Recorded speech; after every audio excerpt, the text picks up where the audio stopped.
What's up YouTube, Silver Dragons here, and in this video I'm going to tell you everything you need to know about the 40% silver Kennedy half dollars. So let's do it!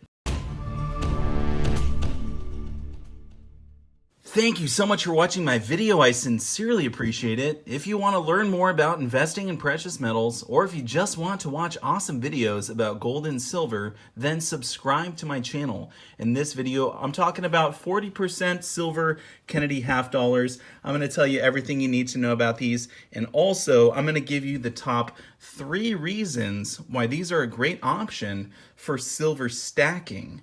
So let's get into this. I actually have had lots of requests to make a video on 40% silver, Kennedy half dollars. I've made videos on war nickels and junk silver, silver dimes, quarters, etc.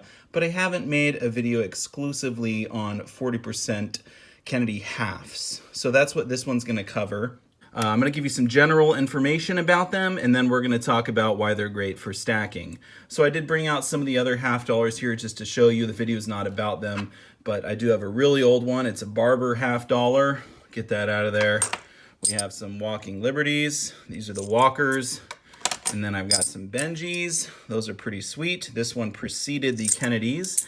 And then, so as we all know, JFK was assassinated on November 22nd of 1963, and then shortly after that, they came out with the Kennedy half dollars.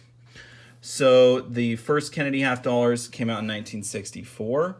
Now, they were actually going to put Kennedy on the quarter, but JFK's widowed wife, Jacqueline, didn't want to replace George Washington, so I guess she thought it would be okay to replace Benjamin Franklin. So that's, I guess, interesting. But either way, they went ahead and put him on the half dollar. So 1964 was the first year of the Kennedy half dollars. These are not 40% silver. These are 90% silver. All the half dollars, quarters, and dimes in 1964 were made of 90% silver. But then with the rising spot price of silver, they actually stopped making 90%ers. The quarters and dimes went to clad in 1965, so it's a copper-nickel mixture. But the half dollars, they still kept some silver content. They moved to a 40% silver, 60% copper mixture. So from 1965 all the way until 1970, they made the Kennedy half dollars out of 40% silver, which makes this the melt value of this coin well more than the face value. So the face value is 50 cents. However, if you were to melt this down and refine out the silver, it's actually worth about $2.66 right now, which we're going to talk about that a little bit later. But anyway, so I have the 1965. I do have a 1966. I got a couple. We'll just show you all the years here. 1967, 1968. I guess I only have one of them. 1969 was 40%, and 1970 was as well. However, I don't have any from 1970 because that's the key date. That was the lowest mintage. In fact, there was a little over 2 million made that year, and I believe they were just in sets. But all the other years, they were made and just available to the public like normal. And there was like 100 million to 200 million every year. So there's quite a few of these. And then in 1970, there was still 40% silver, but there was only a little over 2 million made. So those are pretty rare. And if you find those mixed in with other 40%ers, then they actually are worth a little bit more for their semi-numismatic value to a collector. So if you have any 1970 40% halves, pull them out because they're worth a little bit more. Okay, so what is the weight on the 40% silver Kennedy half dollars? So the whole coin, we will weigh it in grams and see how much it is. So we got one here. We're set to grams. We're at 11.51. So it's a little heavy. They're supposed to weigh 11.5 grams, but that's okay. It's okay to be a little bit over. So it's 11.5 grams total weight. Now, to figure out the weight in silver, all you got to do is do 40% of 11.5. So let me get my handy dandy Dollar Tree calculator out here.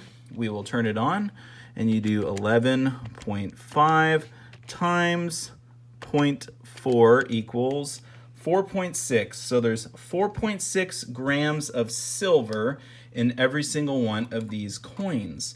Now, how many of these coins does it take to make an ounce of silver? That's a really important thing to know. And actually, the closest you can get it to is by timesing this by 7.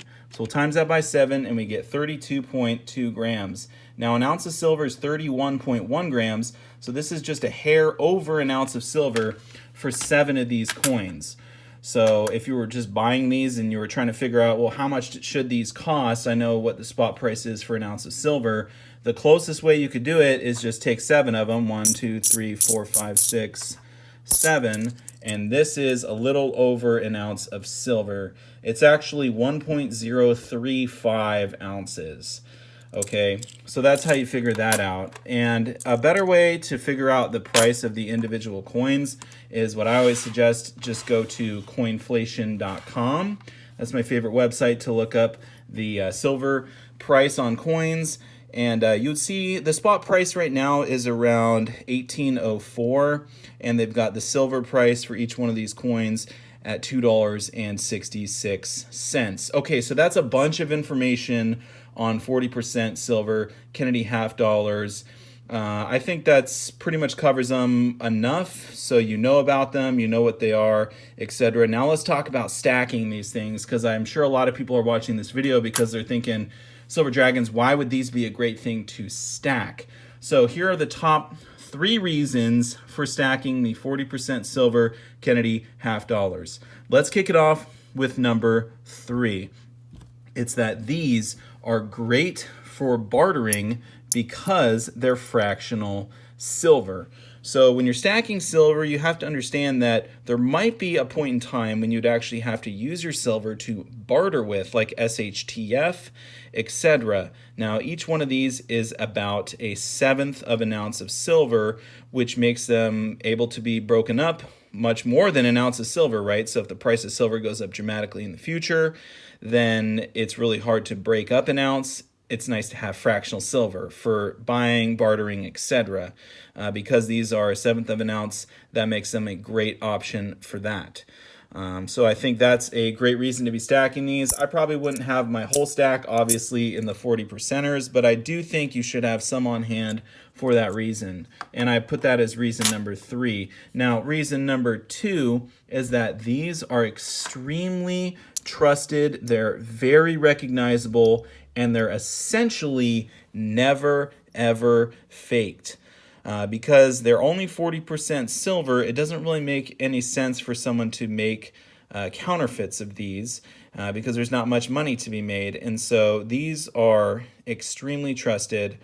If you're buying these, you can pretty much be guaranteed they're real, legitimate, and authentic. I think the only ones that would ever be faked would maybe be like a error variety from the 90%ers or maybe the 1970s because there's a lower mintage, something like that. But the 1965 to 1969, if it's got that date on there, you can pretty much be guaranteed that it's 40% silver. It's not a fake coin.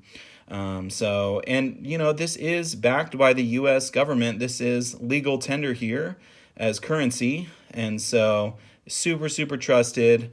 All the bullion dealers, all the coin shops know about these 40%ers. They're not some, weird foreign coin that they're like, oh, what is that, like 72%? Or, I'm not sure how much that's worth. Everyone knows about these, and so they're really, really trusted and easily recognized. So I think that's a great reason to be stacking these as well. But beyond a shadow of a doubt, the number 1 reason to be stacking these is because they're so freaking cheap. Oh my goodness. If you want to get a good deal on silver, 40% silver Kennedy halves are probably one of the best deals you can get. Now, almost all of the coin shops that I go to, if they have these, they will sell them to me at spot or even cheaper. So if you're trying to stack silver on the cheap, this is a great, great option. There's no reason you should ever have to pay more than spot for these. And for that matter, these can still be found by coin roll hunting. So if you buy boxes of the half dollars from the bank and you look through them, you can still find these in there and pull them out. So you're basically getting these for face value if you do that, which means you're getting a little over a $2 profit right now on every single one you find. So that's super cool.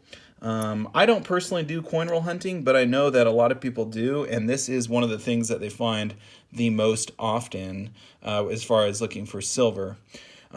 So I actually did recently go to my coin shop, and I purchased $60 worth of silver. Now I had $58 on the table worth of silver, and I was like, I need $2 more to get to 60. How about you throw in a 40%er for me? And the guy was like, okay, I know you. I'll do it. No worries. So I actually picked up a 40%er for only $2. Which is really cool because that's like, I don't know, less than 80% of spot. I'm doing math right here. So either way, I know I got a killer deal on it. So you can definitely pick these up super cheap. So if you're just wanting to stack for weight, stack a lot of silver, stack it on the cheap, then these are an excellent, excellent option. So I'm curious, do you have any thoughts and opinions on the 40%ers? I know that in the silver stacking community, sometimes these will get a bad rap. People say, if it's not 90% silver or if it's not 3/9 fine silver, I don't want it. But honestly, I think these are a great thing to be stacking. And I do plan on stacking many more of these in the future. So those are my thoughts, and that was a lot of information on these coins. I hope I could have taught you something in the video. I want to say a massive thank you so much for watching, and I'll see you all in the next one. Silver Dragons out.